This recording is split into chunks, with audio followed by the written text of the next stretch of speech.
Good afternoon. Thank you for coming. You caught me as I was practicing the organ for services on Sunday.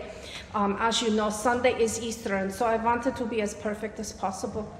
I just wanted to welcome you coming here to New Hopefield and welcome you to our church.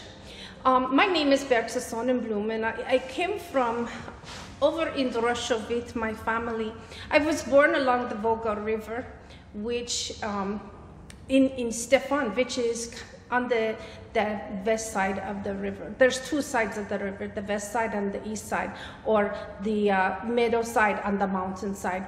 And so we settled with some Mennonites that were there, and we all got there because we had been very much persecuted as a people from the time of Mino in Switzerland finding and developing our faith. And our faith is based on nonviolence and on praise and worship and gratefulness to God and God's mercy.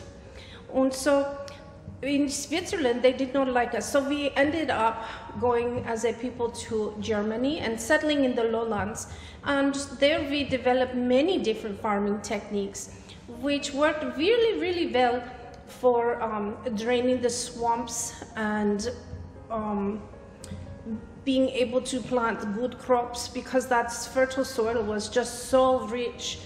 And it was there that we developed winter wheat, which made the wheat that you could grow it planted in the late fall, and it would get so high, probably about that high, and then it would go dormant for the winter, and then in the spring it would grow very, very quickly, so you could harvest early and plant another crop in the summer for harvest in the fall.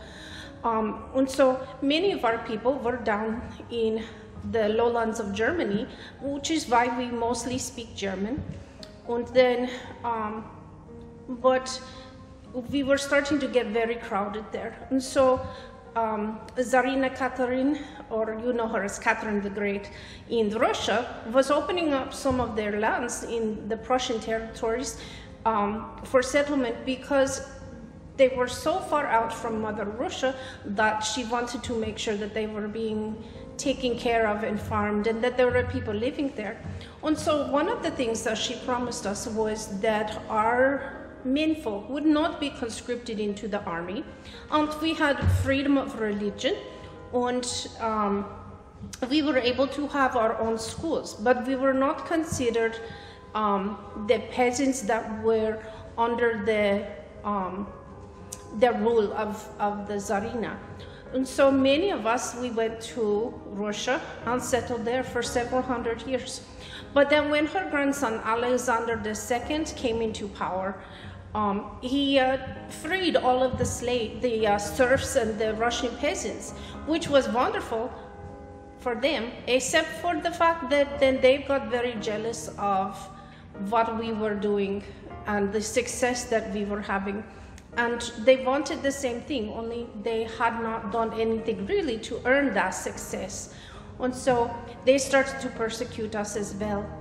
Well, then Alexander II, he said, no, this is not okay. And so he started taking away our religious freedom, taking away the fact that we had our own schools and making them run by Russian government. And then they started in 1891 to conscript our menfolk into the army. Well, I was born in 1861, and by the time I was growing up, I went to all of the Mennonite schools, and I took care of the chickens at home and did a lot of gardening and canning, and then would go to market day. And it was at market day where I met Johann. Oh, Johann. He was so handsome, just very blonde hair, blue-eyed, just beautiful man. Well, we started courting. Actually, he asked my father if he could court me, and we were married right after I turned 16. Well, a few years later, in 1789, 98. don't remember dates very well, but my brother Fritz, he was conscripted into the army. It was 1791, and in 1792 he died. Well, my father, he was so upset about this because I had 4 other brothers at home, and so we ended up, my father decided that he had to take us to America. Well, at the time, the borders were closed and no one was allowed to go. But my father was a very smart man and a very honest man. He was a doctor. And he said to the Russian government that my mom was sick and she needed treatment that she could only get in Hamburg, Germany. And so we got all of our papers together and were able to travel to Hamburg, Germany by train. Well, in those days, the train would stop at just about every little train station along the way. And so with the train, we ended up traveling. And one night we stopped at a train station. And I don't know if you have them here, but there they have these big pots of hot water called samovars. And we had to provide our own food on the train. They did not have a dining car like we have now. And so we went, my brother Jakob and we went to get a pan of hot water from the samovar. Well, we had to wait in line because there were lots of other people who were doing that at the same time. And so we got our pan of hot water, and just as we got it, we heard, hoot, hoot, the train. It was starting to go. Well, at that point, I looked at my brother, he looked at me, and I said, what do we do? Because all of our papers were on the train. And so if we got stuck there, we would be taken as prisoners to the government. And so my brother Jakob said, run! And so we started running after the train. The big billows of steam were coming up, and we're running after the train. And Jakob, he gets there, and he just barely climbs onto the back, and he puts his hand out to me, and he says, grab a hold. And I look at him, and I say, I've seen you climb trees, or rather, I've seen you fall out of them. I'm not grabbing hold of your hand. And he put his hand out, and he looked at me in the eye, and he said, trust me, grab a hold. And so I grabbed his hand, and he pulled me up onto the train, and we were both standing there panting and panting, and we looked down at the pan of water in his hand, and would you know, he didn't spill a drop. Well, that was just one of many, several different exciting things that happened on that train trip to Hamburg. Well, once we got to Hamburg, we made arrangements for passage on an ocean liner to America. And so we got on board the ship, and we were very lucky. We were not down in the bottom of the ship. We were kind of in the middle of the ship. So we were able to get up to the decks in order to have some fresh air and so forth, which my father said it was a good thing for us, because when you make voyages and you stay under the decks, below decks, it gets very, very hot and very, very stinky, and people pass many, many germs around and get very sick. And so we were up on deck as much as possible. Well, we made it into New York Harbor, but my daddy, he said, do not get off here. We stay on board, and you can't wave at people, but we stay on board because the ship is going to Galveston, and we are meeting your cousins in Galveston. And so we stayed on board, and there was a lot of hoopla and a lot of revelry when people got off the ship and got to see their families. It was very exciting. And so, but we stayed on ship as Papa had requested, and we went down to Galveston. When we got off the ship in Galveston, my cousin Heinrich, he said, here we are. And I said, this is wonderful. It's so nice to be on dry land again. And he said, well, I'm glad you like it. We have a train ride to Nebraska. And I said, oh, wonderful. Another train ride. How far is this one? He said, it's 4 days. And I'm thinking, 4 days on a train? Ugh. But we made it to Nebraska without problem. And my husband, Johann, oh, dear Johann, he was very supportive the whole way and very, very kind to my family, as well as his family had come as well. And we settled in Nebraska for a short period of time. But the same thing was happening there as happened in Germany. In that the farms, as the children grow, the father of the family parcels out his farm and gives his children parts of the farm. Well, there's only so much land you can break up and give away to your family, and that was what was happening up in Nebraska. And so Johann, he heard of Oklahoma Territory was opening lands for settlement. Well, by this time we had our eldest son Fritz, and he was named after my brother that we lost back in Russia. Well, Fritz was only about maybe 3 years old, between 2 and 3. And we also had our son Malachi and our daughter Maria. And so with the 3 of them, all very baby and toddlers, we ended up going down to the unassigned lands in Oklahoma Territory. And my husband, he made a run and he got a very, very nice homestead near Marina. And his brother also, Heinrich, came and he settled there with his wife Gretel. About the same time, they ended up having their first child. And my husband and Heinrich, they got the land all planted, and we had a very nice homestead. However, it was getting very crowded. And so just about that time,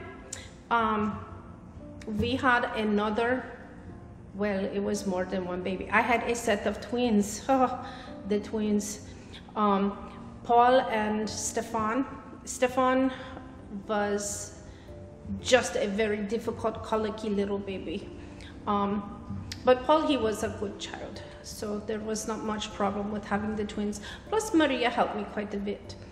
Well, with 5 children and Johann and Heinrich and Gretel and their daughter Maria and my Maria, oh goodness, that was a lot of people in one house. So we decided that we were going to make the next land run that we heard about into the Arapaho lands. They had done that, and so we made our run there. And at that point in time, my brother Jacob and his wife Elizabeth, they came down from Nebraska and made the land run with us, and so we started our homestead there. But by 1890, I guess it was about the spring of 1892, Johann started to get itchy feet. And so he heard about the possibility of another land run. This was for the Cherokee outlet. This was the biggest territorial land run yet.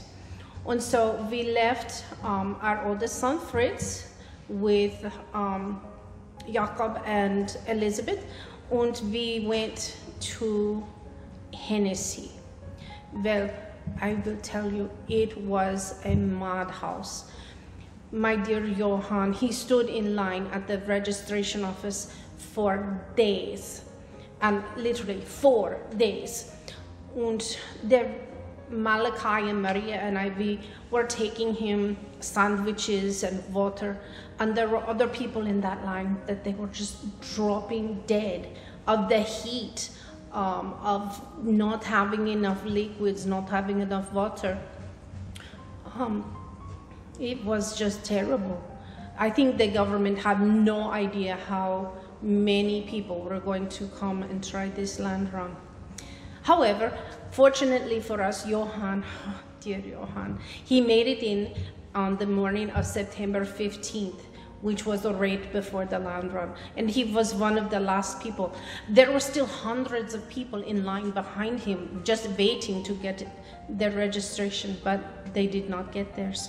Fortunately, we got ours though, and so the wagon was loaded, and the family and I, we were in the wagon with Johann getting ready to go. And it was so windy and so dusty that day, and you can imagine all of the horses pounding the ground and kicking up all the dust, and all of the people just chattering away and the excitement. Then all of a sudden it just got dead quiet. At that point in time, the cannons, they went off, boom. And so everybody just made this mad dash out. There were people running, there were people in wagons, there were people on horseback, there was even a man riding a bicycle. How foolish can you be, a bicycle, really? But we went running with our horse and wagon, and soon we came to another spot. Well, we ended up settling in a place called North Hopefield. And there were many other Mennonites that were with us in that area as well, which was very good. Now, I have to remember for you that it was September, and so there was not much to plant. So fortunately, we had many preserves and things left over that we brought with us, and many goods that we were able to survive the winter. However, we did have the turkey red winter wheat. And when we came over on the ship, many of the women, we were not allowed to take things out of Russia. But in the hems of our dresses, which were a good maybe 12 to 18 inches, we would pack that winter wheat seed so that when we got to the New World, we would have something to plant. And so after several generations, we just continued to save some of the seed every harvest up in Nebraska. And so when we got to our new homestead in North Hopefield, we were able to have some seed. And so Johan and Malachi and some of the other neighbors that were with us, they were able to get the land cleared very quickly. And so we got in our first crop before the end of September. So they worked very, very hard to do that. And but for the garden, you can't plant much in a garden. And so we planted turnips. I will tell you, I have never again planted turnips. Ugh, it was the worst winter. We had mashed turnips, we had fried turnips, we had cold turnip sandwiches. Ugh, turnip. Every time you turn around, we even had turnip greens, and I despise turnip greens, even with that little bit of bacon in it. Ugh, just awful. Anyhow, the children and I, while the men folk were out working and getting the fields cultivated, we built our little sod house, cutting those strips of sod and planting them down and stacking up the bricks one on top of the other. And we had a very comfortable first winter because it was nice and toasty warm in that soddy for us, which was good. Well, after that first winter, it was a very interesting spring. They were able to get the things harvested, but the menfolk of the town came to me and said, Bertha, we understand that you were a teacher back in Russia. And I said, well, I started to teach, but I never really finished up getting my training for teaching. And there were plenty of teachers already in Nebraska, so I did not need to teach. And they said, well, we know that you are well educated, so we want you to come and teach. And I said, asked them if they had a building set aside, and they said, well, for first start, we will use the church building, and then later on, we will build a school. And I thought to myself, a real wooden building where we won't have things dropping from the ceilings, and the rain is not coming in and making mud of my whole house. This sounds like heaven. And so I ended up having school, and I had my children. So I had Malachi some of the time. Most of the time he was in the field with his father. Maria, Paul, and by that time we also had little Elizabeth and Emma. And we had another son, Franz. And I'm trying to think, I think the other two came along a little later than that. But anyhow, so I had my 7 children, and I had many other children. We had about 18 more children. And so we had a good sized school going. And I am so proud of those children because many of them have now grown up to become doctors or lawyers or just businessmen and very upstanding members of the community. Also, many of them did become farmers. And this was such a fertile place here in the Cherokee Outlet for farms.